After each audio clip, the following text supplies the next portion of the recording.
Salut à tous, bienvenue sur le channel YouTube Esway Bac Edu.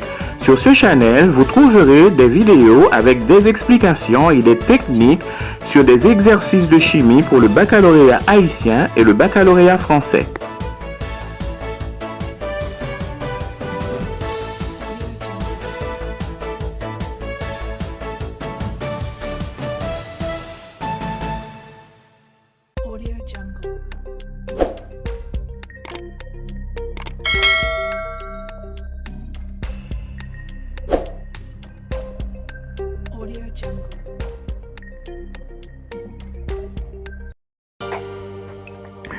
Problème de fermentation, 20 titré.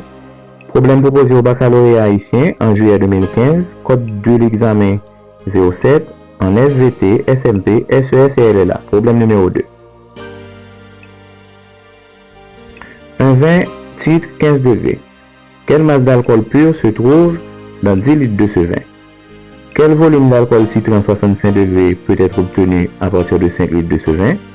Quelle masse de glucose peut servir à produire 2 litres de ce vin pour un rendement de fermentation de 70%? On donne un gramme par mol -1, C égale à 12, H égale à 1, O égale à 16. Masse volumique de l'éthanol, 0,8 g par cm3. Donc dans ce problème, on a le titre qui est égal à 15. On demande la masse d'alcool qu'on va chercher en deux temps. Donc pour la masse d'alcool, on convertit les 10 litres en centimètres cubes, ce qui nous donne 10 000 centimètres cubes. Étant donné que le titre c'était 15, on pose la logique. Tout d'abord pour chercher le volume d'alcool, 6% on a 15, pour 10 000 on a X. On fait les calculs et l'on trouve X égale à 1500 centimètres cubes. N'oubliez pas qu'avant de calculer la masse d'alcool, il faut d'abord chercher le volume d'alcool.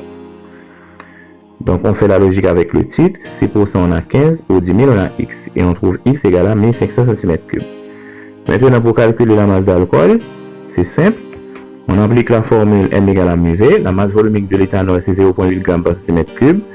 On multiplie par les 1500 cm3 que l'on vient de calculer. Et on trouve la masse d'alcool égale à 1200 g d'éthanol. Donc n'oubliez pas, on cherche d'abord le volume d'alcool et après on applique la formule M égale à μV pour déterminer la masse d'alcool.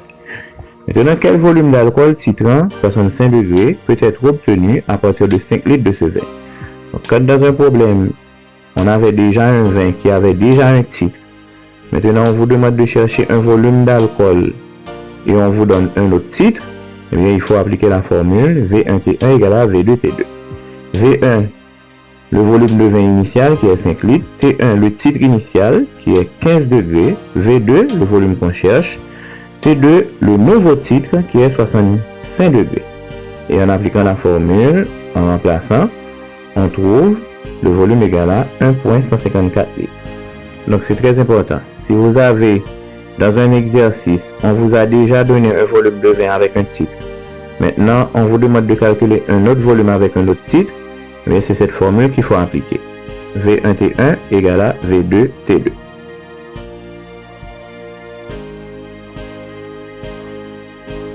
Quelle masse de glucose peut servir à produire 2 litres de ce vin pour un rendement de fermentation de 70%? Donc pour trouver la masse de glucose, il faut écrire l'équation. C'est l'équation de la fermentation alcoolique.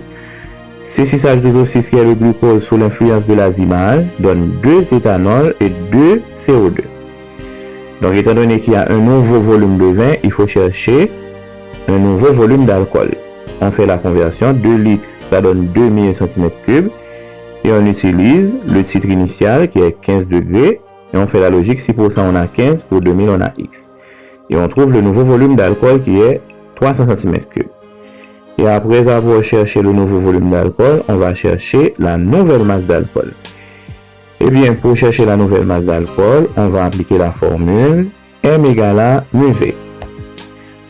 La masse volumique de l'éthanol étant 0,8 g par cm3, qu'on multiplie par 300 cm3 que l'on vient de déterminer, et on trouve une masse d'éthanol qui est égale à 240 g de CH3 liaison CH2OH.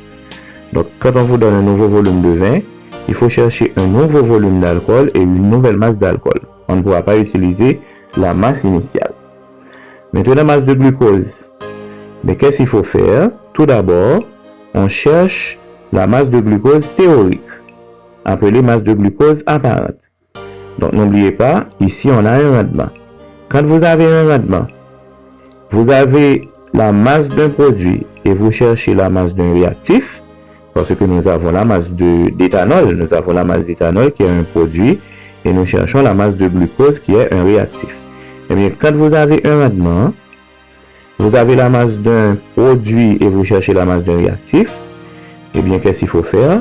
On met le produit en face du réactif, on fait les calculs, on obtient une masse apparente, qui est une masse théorique. Et après, on multiplie la masse que l'on vient de trouver par 100 et on divise par le rendement qui est 70. Ok? On ne va pas multiplier par 70 et diviser par 100, non? On va multiplier par 100 et diviser par 70. Pourquoi? Eh bien, c'est parce que on avait une valeur pour le produit et on devait déterminer une valeur pour le réactif. Donc, quand on doit déterminer un réactif à partir d'un produit, eh bien, s'il y a un rendement, il faut multiplier la valeur qu'on trouve par 100 et diviser par le rendement. Ok? Quand c'est la masse d'un réactif qu'on cherche, avec un rendement, eh bien, il faut multiplier par 100 et diviser par le rendement. Et l'on trouve une masse réelle qui est égale à 670,8 g de glucose. Donc, n'oubliez pas, quand on vous demande de calculer la masse d'un réactif avec un rendement, eh bien, dans ce cas, il faut multiplier par 100 et diviser par le rendement.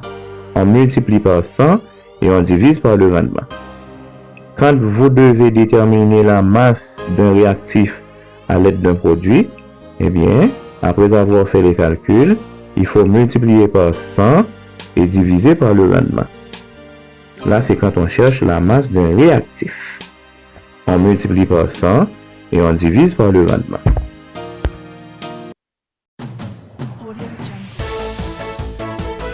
Merci à tous d'avoir regardé cette vidéo. Si vous avez aimé, n'hésitez pas à partager avec tous vos amis. Abonnez-vous à notre chaîne YouTube Esway Bakeduc pour vous informer de toutes nos nouvelles vidéos. Merci.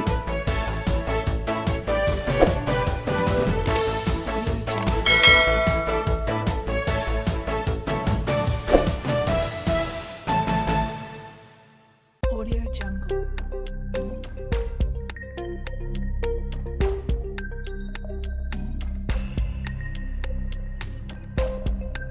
Audio Jungle.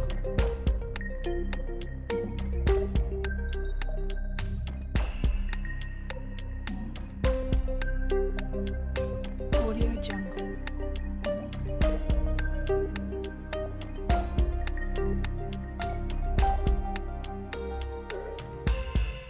Audio Jungle.